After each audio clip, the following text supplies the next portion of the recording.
Hi, so today I'm very excited because I'm sitting here with my good friend from Ghana. Her name is Esther Akafia. She's a very inspiring person. First of all, thank you very much, Esther, for coming and talk with me. She is a lawyer by training, but she is an extraordinary lawyer in my opinion because she's also a passionate educator. She established a school in Ghana. It's called Pioneer International Academy. That's correct, right? And have educated hundreds of children in Ghana. So Esther, please, first of all, let me know what made you change or switch or took another path from established profession as an attorney to start a school and educate children in Ghana. Thank you so much, Ledy, for this opportunity. So I've been asked that question several times, but I think on this planet, we are all here for a purpose, and I found mine. Growing up, I grew up in Ghana. My parents were teachers, and I often tell people that our home was sort of the transit quarters for anyone who wanted to go to school. So if somebody from my village wanted to go to school, they would look for a teacher who was either my father or my mother. So even though we were 7 children, at every point in time, we were more than 7. There were cousins who were staying with us to go to school, or somebody from my parents' village.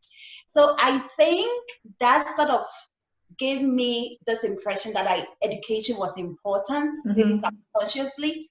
And then my father always talked about the importance of education. It's like, study hard. There's no inheritance for you here, but if you study hard, you work hard, you pray hard, you will carve paths for you. Actually, as we speak now, I just would like to inform people who watch this, you and I actually went to same university in England in different years. Yes. Manchester University. That's which is a great university. I guess I'm a proud, alumni too. Same like you. And you had opportunity to study in good schools in the States, in the United Kingdom, and then you went to Ghana and then became attorney. And then again, what came to your mind? One significant moment in my life, I went for a board meeting, right, in one of the hotels because I was the board secretary, the corporate attorney for the institution and the board secretary. So we were having a board meeting, and one of the people that was serving us, cleaning the floor, making sure the place was okay, was my childhood friend from my primary school, right? Our eyes locked, and she pretended she didn't know me. Right? And this memory is like, oh my God, this is this girl. I don't want to pronounce her name right now. Right? But I remembered her mother was what we call a nurse orderly, right? So she didn't have that much resources. So I just knew, oh my God, she's here because she didn't have those opportunities. Right. And since then I've met people. So after Manchester, after being in Ghana, I went back to school. Business school, this time in America, Colorado State University. And my professor, Paul Hadnat, in our first class, asked the question, what are some of the problems in the world? And people say so many things. And I said, access to education. He said, why are you saying that? I said, you know what? Because education has brought me here. I have friends who still do menial jobs. So what is the solution? Then we gave all these solutions. They said, what are you going to do about it, Esther? That question, it haunted me. It haunted me. And then you established Pioneers International Academy. Exactly. Sometime about 5 years ago, if I'm not mistaken. Exactly. January 2014. Yes. Everybody started asking me, what about the school? So between what was the condition? What was the condition when you started it? Like, did you start it because you already had donors, you already had a lot of money, or you already had resources? Like, how did you start it? How did you start that school? Ledy, I wish it was that easy. So let me tell you what happened. So I was the head of Africa for human resources and training and development for this global microfinance organization. And I wanted to be in business, like at the forefront of establishing banks. So I was sent to Nigeria as the deputy CEO to start a new microfinance bank. And then 6 months into the job, I was called by the board and told us that you're too expensive. We can't afford you. So I was literally handed the pink slip, right? And then all the opportunities that came was like US, Kenya, international, this. And I have been traveling with my son, who was then 4 years old, all over the world. I was tired. I was frustrated myself.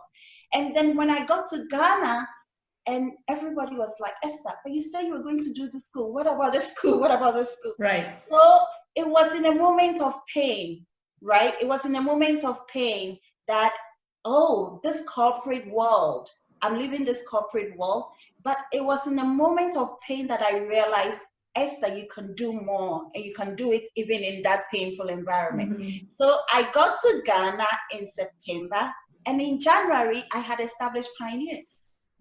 Wow, that's from January to September.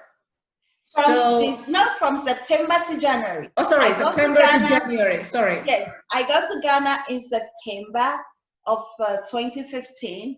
By January 12, 2016, Pioneers was the school, and we did you have a lot of resources by then, or some resources, teachers, or money, or I sold my house. Classroom? You sold your house. I sold my house. Wow. I disinvested everything that I had, and I just realized I could be a solution to the problem. I'm getting goosebumps. Yeah, me too. I mean, that's to me. I sold my house. I had all my savings. It just, for me, I was speaking to my sister. I'm like, oh, maybe I should go to Kenya and do this job. Maybe I go to US and do this job. And her question was, Esther, what about the school? Then I was speaking to my girlfriend. I'm like, I'm so frustrated. And she's like, but Esther, what about the school? Then, my parents are like, oh, what about what you can do for Ghana? So it was as if the universe was calling me to action, right? Yeah, and then you answer. And I had been calling. Exactly, and I had been saying it for so long. I was waiting for the perfect environment, but I learned there's no environment that is perfect to start anything. And can you tell me, I believe there are many, because the number of children that you have and your team have educated is a lot, hundreds of kids. Like, can you tell me one story of a kid's life that touched you, touched your team, and I'm sure will touch me, but just to describe, how something like this, can really change a path of a person for the rest of their life by giving them access to quality education that probably they cannot afford, but somebody, include them, in the education systems. Tell me about it. Share with me. So I'll just use the name Alex to symbolize the person. Yeah. But this is the learner who came to us. He is a special needs kid. So he's on the autism spectrum, which means that he learns differently, right? So the first day I had a conversation with the parents, one of the things they said was that his old school, they abused him, like verbally abused him. So Alex, you see Alex, and he's the child who repeats everything. So his mom was saying that, Alex will be talking to me and say, Alex, you're stupid. Alex, you don't know anything. Alex, you're worrying me. Alex, because that was what his teacher was saying. And Alex, the first day he came to school, will run around the school campus, right? Run around. When he sees a fan, he wants to go there. When he sees an air condition, he must turn it to 17 because 17 was his special number. And what we noticed was that nobody had really taken time to understand Alex, right? Nobody had really taken time to understand that his brain worked differently. So together with the parents, we spoke to a specialist doctor so that he was assessed and diagnosed and determine how we could support him. And one of the tools that they gave us was that we needed a teacher that will work with him one-on-one. So together with the assistance of the teacher, with the agreement of the parents, we got Alex a full-time teacher that works with him one-on-one whilst he's in the classroom setting. So he's in a class with his colleagues, but the teacher also works with him and then we did his own development plan. So whilst his colleagues are maybe doing multiplication, he is doing addition because his brain works differently. And then we also notice he has certain skill sets. So he likes music, anything with computers, he likes that. So make sure on his timetable he has more.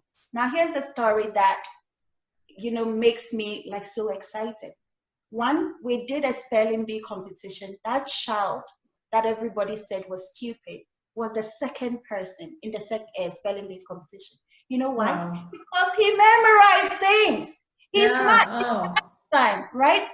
We did a performance at school. He played the piano, right?